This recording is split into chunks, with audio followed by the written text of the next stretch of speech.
Добрый вечер. В эфире информационный выпуск Амши Кушара. Я и мои коллеги расскажем вам о главных событиях дня.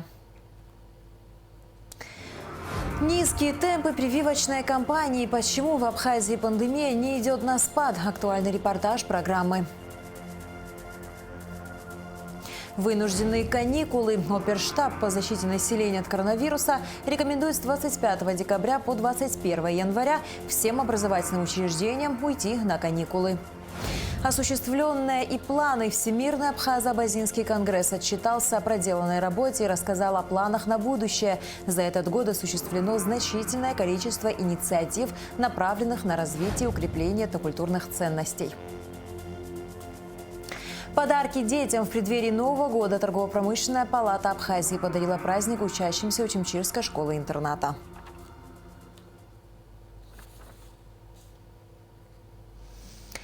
COVID-19 остается главной темой сегодняшнего дня. Ситуация с распространением коронавирусной инфекции в стране остается сложной. Спад заболеваемости не наблюдается. Ковидные стационары практически заполнены. Среднесуточные показатели за последнее время не изменились. Тем временем темпы прививочной кампании остаются низкими. Сария Кварасхеля продолжит тему.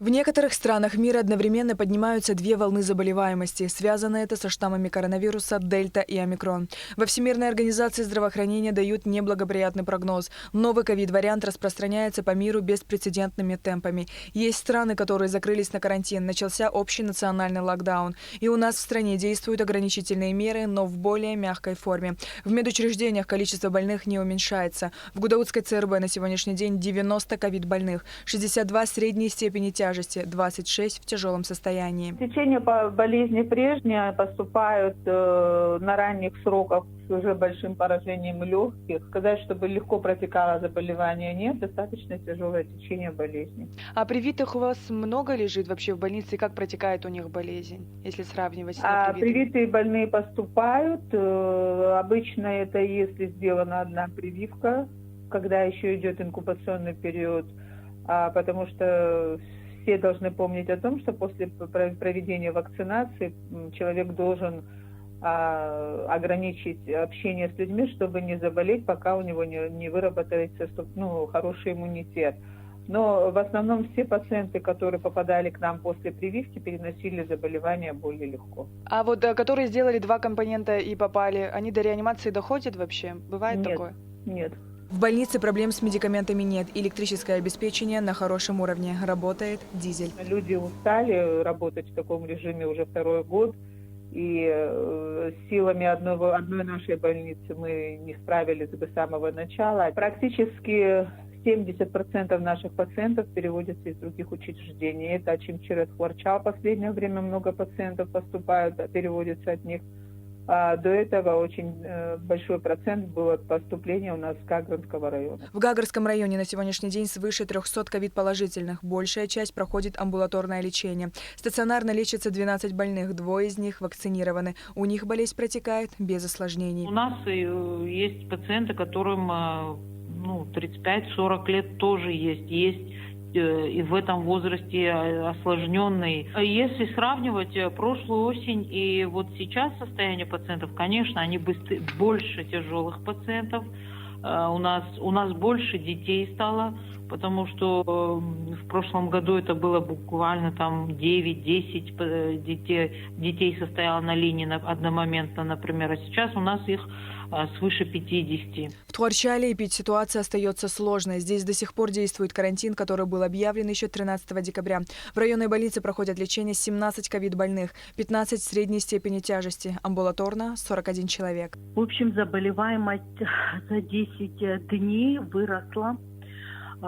Дети болеют, обращаются к нам. Сегодня мы наблюдаем небольшой спад, пока, конечно, рано говорить. Есть возрастные пациенты, есть и молодые, болеют и дети. Как протекает болезнь у них? Болезнь протекает, если сравнить с тем, что было до этого за месяц, сейчас пациенты тяжелеют очень быстро, на третьи сутки. Высокая температура, падает резко сатурация. и поражение 60-70%. У нас стационар рассчитан на среднюю степень тяжести. Тяжелых пациентов мы переправляем в Гудаутский госпиталь. На прошлой неделе 4 пациента, которые только обратились, на следующий день отяжелели с большим процентом поражения. 4 человека, 4 пациента было переправлено. А в Очимчирской ЦРБ неделю назад проходили лечение 30 больных, из них 3 в тяжелом состоянии. 2 были переведены в Сухумскую инфекционную больницу, 1 в Гудаутский госпиталь. Сегодня здесь картина иная. В больнице 19 ковид-положительных. Последние 10 дней клиника была очень сложная. Я говорю по тем пациентам, которых мы ведем у себя в стационаре. Было сложно, очень даже. Они задыхались или что? Вот сложность в чем? Ну, клинически ухудшается состояние. То есть мы делаем все по стандарту, а все равно падает сатурация у людей. Низкая сатурация, пользуемся кислородной подпиткой.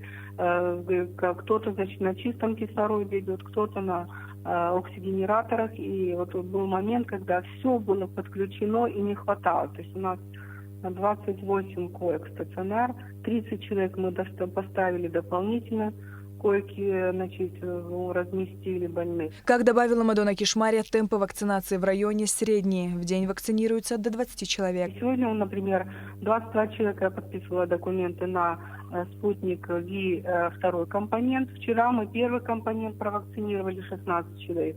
И каждый день у нас идут пациенты, которые вакцинируются. Есть люди, которые желают уже ревакцинации. Есть люди, которые действительно приходят, записываются, хотят и понимают, ради чего они это делают. Врачи призывают людей по возможности пересмотреть планы на предстоящие праздники. Отмена мероприятия гораздо лучше, чем потеря близкого человека.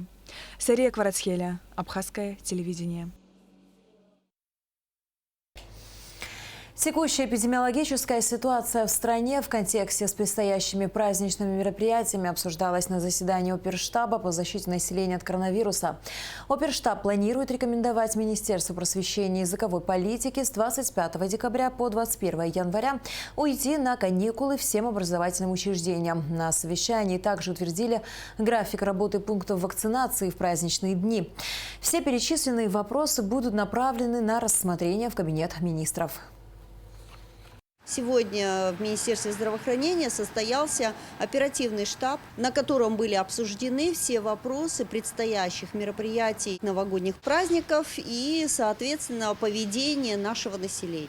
Ну, первое, что я хочу сообщить, значит, оперативный штаб принял решение о ранних детских каникулах.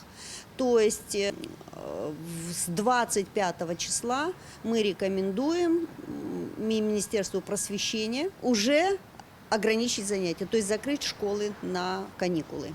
Вот. И мое предложение было, чтобы продлить эти каникулы не так, как положено по календарю, до 21 января 2022 года. То есть это 14 дней после Рождества, то есть после 7 числа. С 25 декабря по 21 января. Пока что предварительно так. Ранние каникулы сейчас не столько коронавирусной инфекцией вызваны, сколько теми острыми респираторными заболеваниями, которые у нас сейчас идут у детей.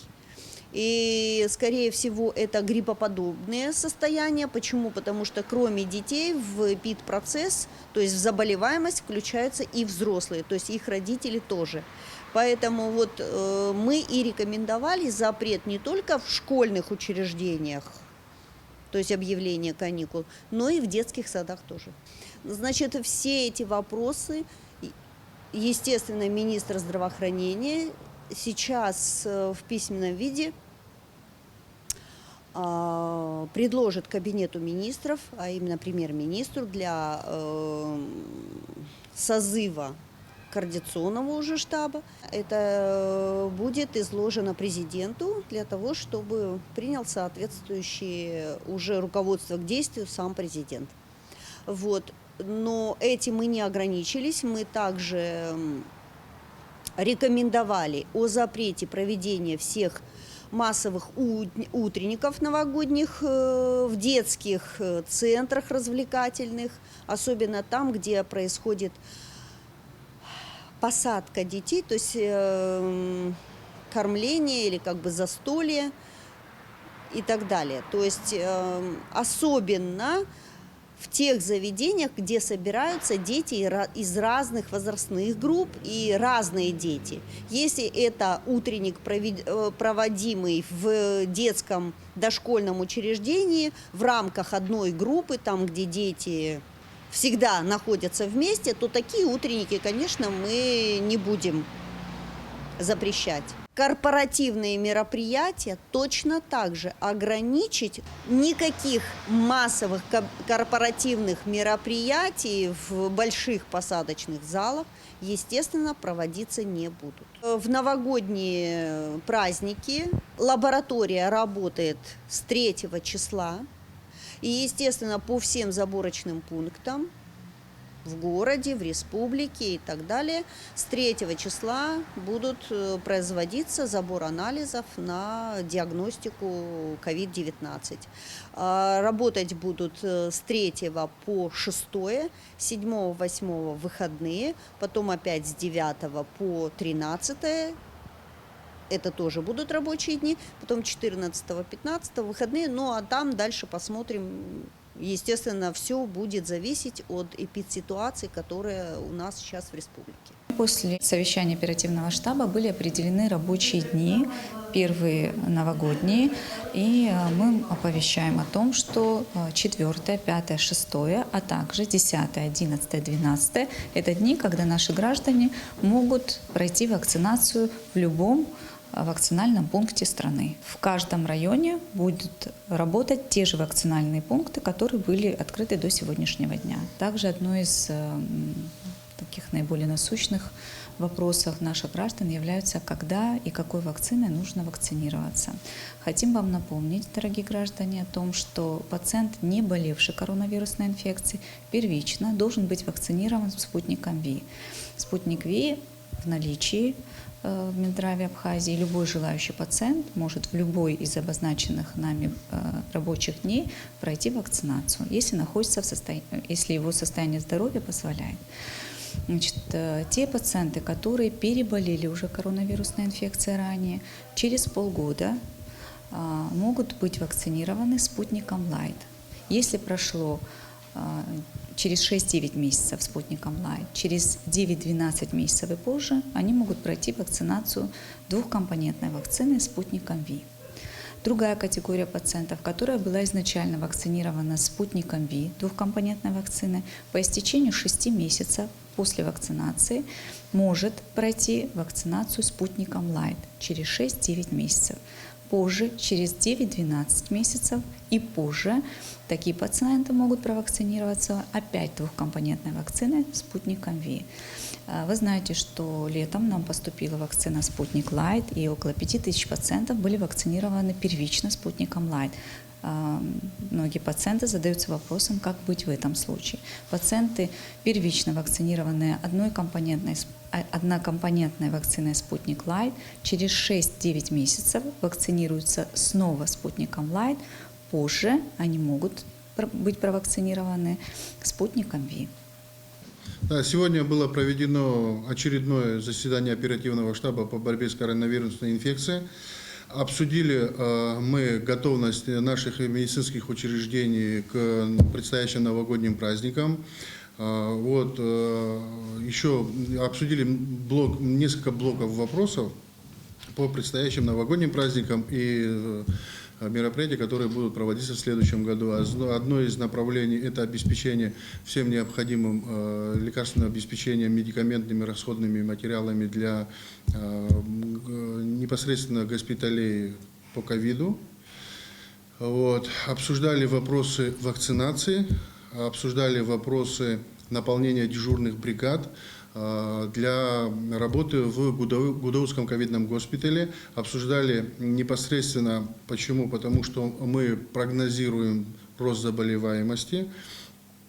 Учитывая последние события скопления людей, мы должны идти на шаг вперед, поэтому та ситуация, которая сегодня нами прогнозируется, мы подготавливаемся к этому моменту, когда при необходимости придется открывать дополнительное отделение, чтобы у нас был непосредственный штат в каждом отделении. Это санитарка, медицинская сестра, врачи.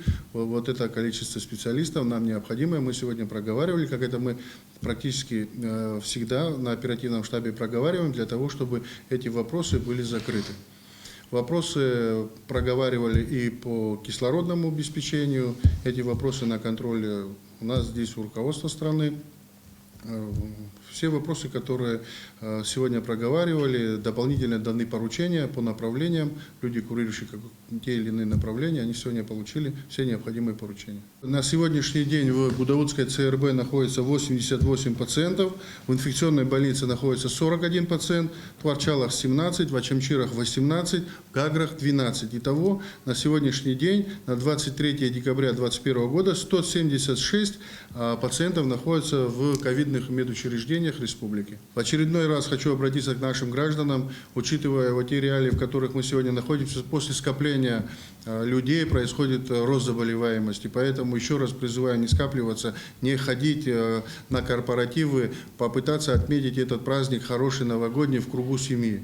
Потому что это очень важно. Рост заболеваемости, к сожалению, предсказуем.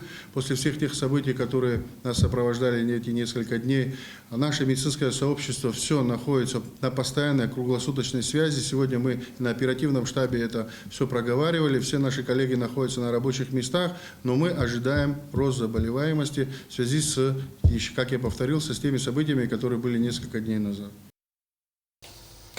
Прокуратурой города Сухум возбуждено уголовное дело по факту организации участия в массовых беспорядках в столице и применении насилия в отношении представителя власти, сопровождающихся погромами и уничтожением имущества, имевших место 21 декабря в Сухуме у комплекса правительственных зданий в результате организации и проведения несанкционированного митинга со стороны представителей блока оппозиционных сил Народно-патриотический союз Абхазии. В настоящее время проводятся неотложные следственные и процессуальные мероприятия, направленные на установление лиц, причастных к совершению преступления, а также установление суммы ущерба и всех обстоятельств, имевших место событий, сообщает пресс-служба Генеральной прокуратуры. Депутат Государственной Думы России Олег Колесников находится в эти дни в Сухуме. В интервью абхазскому телевидению он высказал свое мнение о событиях, которые произошли в столице 21 декабря. Я считаю, что вот те события, которые были вчера, это, наверное, попытка государственного переворота. Это неправильно. То есть для этого легитимные способы. Да, можно выходить на митинги, противостоять, но это должно все быть в рамках закона. Тем более в преддверии выборов, то есть выборы скоро, в марте. То есть люди могут законным способом прийти к власти в парламенте и решать любые вопросы. Я считаю, что сегодня это было очень недемократично. То есть и очень здорово и замечательно, что в конце концов это все закончилось мирным способом. Это правильно, потому что это влияет и на взаимоотношения и Российской Федерации с Абхазией. Впереди курортный сезон. Я знаю, что все люди, туристы, они очень внимательно следят, читают социальные сети. Сегодня информация разлетается мгновенно. И, конечно, очень важно, чтобы здесь власть была стабильная. Вообще, мне кажется, абсолютно уверен, что экономическое развитие и процветание Абхазии зависит от сильной власти. И власть должна быть последовательной. Поэтому вот то, что происходило, конечно же, это попытка незаконными методами прийти к власти. Мне кажется, власть достаточно корректно, правильно, последовательно тоже повела себя. С глубокой обеспокоенностью абазины восприняли события, произошедшие в Сухуме 21 декабря. В связи с этим абазинская общественность обратилась к политическим партиям и общественным организациям Абхазии. Дальнейшая эскалация событий может привести к непредсказуемым последствиям, вплоть до потери завоевания абхазского народа в войне за свободу и независимость. Исходя из этого, полагаем, что органы власти Абхазии должны услышать требования оппозиции и рассмотреть их. Политические партии и организации, считающие себя частью оппозиции, обязаны решать поставленные вопросы только в рамках действующего законодательства, законными путями, а не методами уличной демократии. Часть требований, выдвинутых оппозицией, актуальна и своевременна по содержанию, считают представители абазинской общественности. В то же время форма их изложения может стать губительной для основ всего абхазского государства, подчеркивается в заявлении. Абазинская общественность предлагает сесть за стол переговоров, в процессе конструктивного диалога выработать программу дальнейшего развития политической и экономических систем Абхазии во имя интересов народа Абхазии и начать процесс деэскалации обстановки в стране. Свои подписи под обращением поставили председатель Национального совета абазинского народа Умар Кончев, секретарь Союза писателей России, народный писатель КЧР Олег Итлухов, генеральный директор группы компании «Рица» Анатолий Адзинов и другие известные общественные деятели.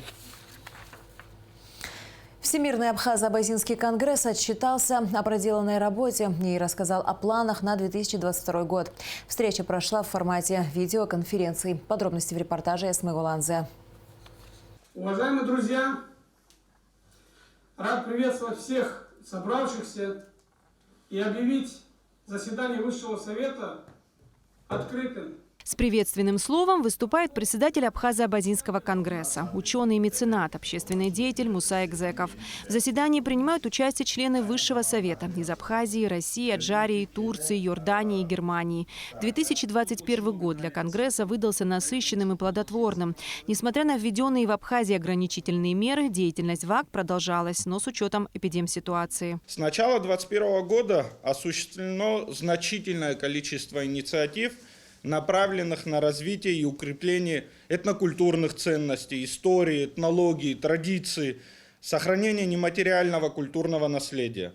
Совместно с уже действующими местными отделениями в населенных пунктах Абхазии была проделана большая работа по реализации проектов, ориентированных на развитие гражданского самосознания. Эта активность охватывала такие направления, как культура, спорт, здоровье, воспитание и развитие детей, благоустройство территорий, бережного отношения к окружающей среде и экологии. Для обеспечения более эффективной реализации поставленных задач коллектив ВАК в этом году укрепился 2 новыми сотрудниками. Существенный вклад в реализацию повестки Конгресса внесли члены Высшего Совета. Цикл лекций об истории, культуре и этнологии абхазов. Международная научно-практическая конференция в КЧР с участием Вячеслава Чирикова. Договор с Санкт-Петербургским государственным лесотехническим университетом. Это лишь малая часть проделанной работы. Среди памятных мероприятий, проведенных в 2021 году, традиция зажжения поминальной свечи Ащамака и акция «Аллея памяти». Еще одним важным событием стала встреча президента Аслана Бжания с Мусой Экзековым. Кроме того, в текущем году ВАК продолжил работу по расширению местных отделений. За текущий период было открыто более 10 местных отделений Всемирно-Абхазо-Абазинского конгресса на территории Республики Абхазия в таких селах, как Калдахвара, Мгудзурху, Бахмаран, Кындых, Блабурху, Атхара, Пицунда, Бамбора, Бзып, Ац и Ачандара. Благодаря активной деятельности местных отделений был реализован ряд крупных мероприятий, акций, социально значимых проектов. Например, закладка аллеи памяти из более 85 деревьев в новом районе города Сухум в память о погибших в Отечественной войне народа Абхазии. Активную работу проводит и региональное отделение Конгресса в Санкт-Петербурге. За текущий год здесь было организовано и проведено множество мероприятий, основная цель которых – популяризация информации об абхазо-абазинском народе. Мы наладили взаимодействие с правительством Санкт-Петербурга, в частности с Комитетом по делам молодежи и взаимодействию с общественными организациями, с Домом национальности Санкт-Петербурга, с молодежными центрами, там их несколько у нас подписано соглашение. Взаимодействие с вышеперечисленными организациями позволяет нам рассказывать об абхазо-абазинском народе, нашей истории, культуре, традиции, собственно говоря, жителям Санкт-Петербурга. По поручению Мусы Хабалевича и в целом по его задумке аппарат активно работал совместно с видными абхазскими и абазинскими учеными над разработкой новой программы сохранения и развития родного языка, истории и литературы до 2026 года. Конгресс уделяет большое внимание благотворительности. Среди реализованных проектов – продовольственная помощь Гудаутскому ковид-госпиталю и медицинская помощь Гагарской больнице. На заседании много говорилось и о планах на 2022 год. Продолжение работы по открытию местных отделений на территории Абхазии, учитывая эпидемиологическую обстановку. Помимо процесса учреждения местных отделений, важное значение имеет деятельность самих местных ячеек. Традиционно планируется активное участие в ежегодных календарных мероприятиях государственного масштаба. Информационный портал Конгресса вещает на 6 языках. За текущий год его посетили 82 тысячи человек. Было опубликовано более 400 статей. Кроме того, на встрече был озвучен отчет о финансовой деятельности Всемирно-Абхазо-Абазинского конгресса. Финансово-хозяйственная деятельность Конгресса в 2021 году проводилась за счет пожертвований, поступавших от председателя Высшего совета Мусыха Балевича Экзекова.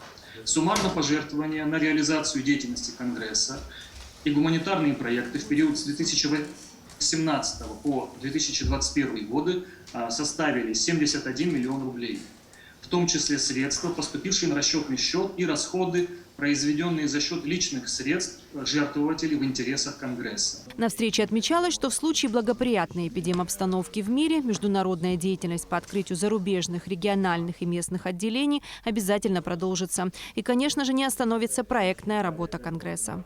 Эсма Гуланзе, Эльдар Дамиров, Абхазское телевидение. Президент Абхазии Аслан Бжания назначил 7 членов Центральной избирательной комиссии. Указ об этом размещен на официальном сайте главы государства. Членами ЦИК назначены Надгур Ашуба, Саида Будба, Дмитрий Маршан, Астамур Пачулия, Инал Хишба, Ануш Худжикян, Умари Шатыба. Народное собрание Абхазии на заседании сессии приняло решение об избрании членов Центральной избирательной комиссии Абхазии. Решением парламента в состав комиссии вошли Смыр Умар Сергеевич, Кварасхелия Наташа Константиновна, Шамбалаша Ливанович, Кварча Инна Нурьевна, Герия Роман Шотович, Бранза Аляс Лаврентьевич, Киквискири Вячеслав Евгеньевич и Ашуба Астамур Нукзарович.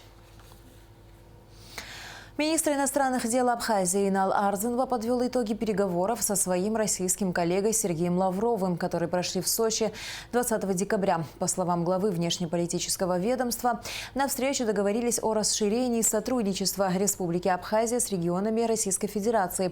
Это откроет широкие возможности для привлечения инвестиций в нашу страну. Рассмотрели ряд тем, представляющих взаимный интерес, включая необходимость возобновления регулярного авиасообщения между Абхазией и Россией. Для Российской Федерации как союзника и стратегического партнера нашей страны крайне важна стабильная внутриполитическая ситуация в Абхазии, сообщается на сайте Министерства иностранных дел Абхазии. К другим новостям. В Абхазии выпал первый снег. Жители удивились такому предновогоднему подарку природы. Социальные сети заполонили фотографии этого редкого для нашего региона явления. Заснеженные улицы и деревья. Хоть в столице выпало не так много снега, горожан это не смутило. Несмотря на то, что снег быстро таял, некоторые умудрялись даже слепить снеговиков из собранного с капотов машин снега и создать себе зимнее настроение.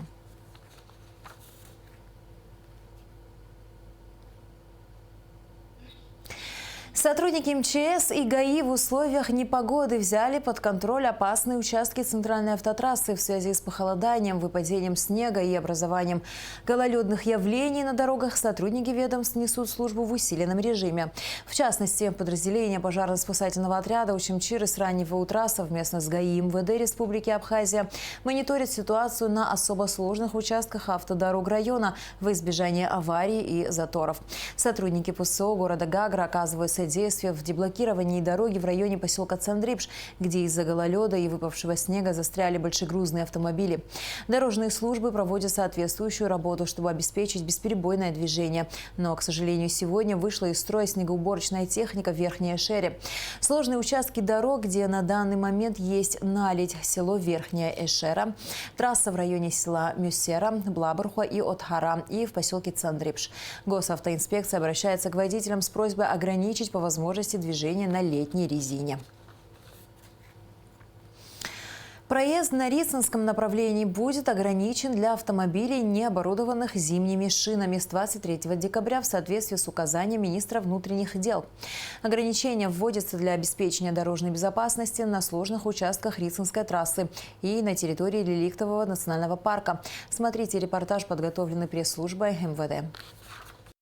С 23 декабря текущего года введен абсолютный запрет на передвижение транспортных средств с нарушением рекомендуемых норм техники безопасности в направлении Ритинского реликтового национального парка.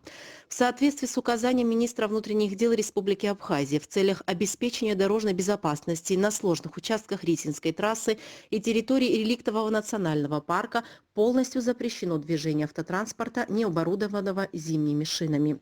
Данная мера необходима в зимний период для предотвращения возможных аварийных ситуаций, сохранения жизни и здоровья наших граждан и гостей Абхазии. Рица – наиболее популярный горный курорт Абхазии, но при сложных погодных условиях, выпадении снега и снижении среднеустойчивой температуры до минусовой образуется гололед, что затрудняет передвижение автотранспорта. Госавтоинспекция МВД Абхазии настоятельно рекомендует водителям и пешеходам неукоснительно выполнять требования правил дорожного движения. От этого напрямую зависят их жизнь и здоровье.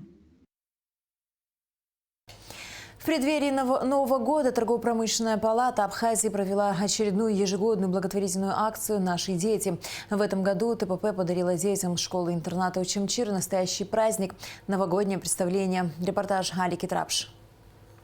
В преддверии Нового года Торгово-промышленная палата устроила настоящий праздник для воспитанников Очимчирского школы-интерната. Для детей было организовано представление с участием главных символов новогоднего праздника – Деда Мороза и Снегурочки.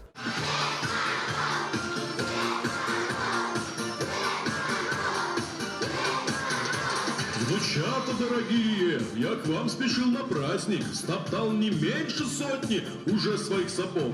Станцуют с вами бодро, Мороз старик проказник, а вы со мной пляшите, не жалейте ног. Танцы Деда Мороза и Снегурочки с детьми не могли не поднять настроение ребятишкам. Всюду царила атмосфера радости и веселья. Поздравления, шутки, песни, игры создали отличное настроение не только детям, но и взрослым. К празднику присоединился даже полярный Мишка. Нос морозить хочу, ножки еще холодами кручу, ушки и носа не успеть вам прикрыть, что ж веселей, я начну холодить. Каждому ребенку хочется побывать в сказке, пережить волшебство. Поэтому последние дни уходящего года для всех деток наполнены ожиданием сюрпризов и магических событий. Восторженные лица и улыбки детей являются подтверждением, что праздник удался. Но какой же Новый год без подарков? ТПП подготовила всем детям сладкие сюрпризы. Кроме того, для музыкального класса школы-интерната передали микрофоны. Торгово-промышленная палата Абхазии ежегодно в преддверии Нового года в разных городах устраивает праздники для детей. На самом деле ТПП ежегодно проводит данную акцию. Она заложена была первым президентом Торгово-промышленной палаты Геннадием Гагулием. Ну а мы, в свою очередь, стараемся поддержать эту идею и донести ее до детей. Разные города, когда-то были Кларчал, когда-то были Гал, а сегодня это лицей-интерната Очимчира. Очень надеемся, что деткам мы принесли много радости, много счастья. Спасибо всем тем, кто нам помог это организовать. Очень искренне, пользуясь моментом, желаем детям добра, здоровья, радости. И всех детишек поздравляю с наступающим Новым годом. В Очимчирской школе-интернате обучаются более 150 детей. Многие из неполных, многодетных и малообеспеченных семей. И сегодняшнее представление для них является настоящим праздником. Спасибо палате нашей, торгово-промышленной палате. Это большое внимание, это большая радость для наших детишек. Что сказать? Это знак доброй воли, это знак доброты, добросердечности. Яркие эмоции, подарки, ощущение волшебства и веры в чудо. Праздник от ТПП, который останется в памяти детей надолго. Алика Трапш, Тимур Гугохи, Абхазское телевидение. Праздничными нерабочими днями в январе 2022 года объявлены 1, 2, 7 и 14 января 2022 года. Это следует из постановления Кабинета министров Абхазии. В связи с совпадением выходных и праздничных нерабочих дней переносятся следующие выходные. 1 января – суббота на 3 января – понедельник, 2 января – воскресенье на 4 января – вторник, 8 ноября – суббота на 10 января – понедельник. В целях рационального использования выходных и праздничных дней рабочий день 5 января, среда, переносится на 22 января, суббота. Далее о погоде.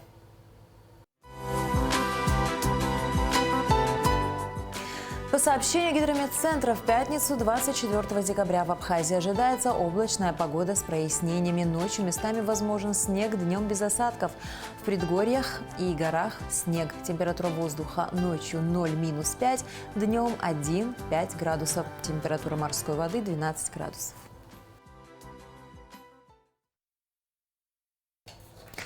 На этом наш выпуск подошел к концу. До скорых встреч в эфире.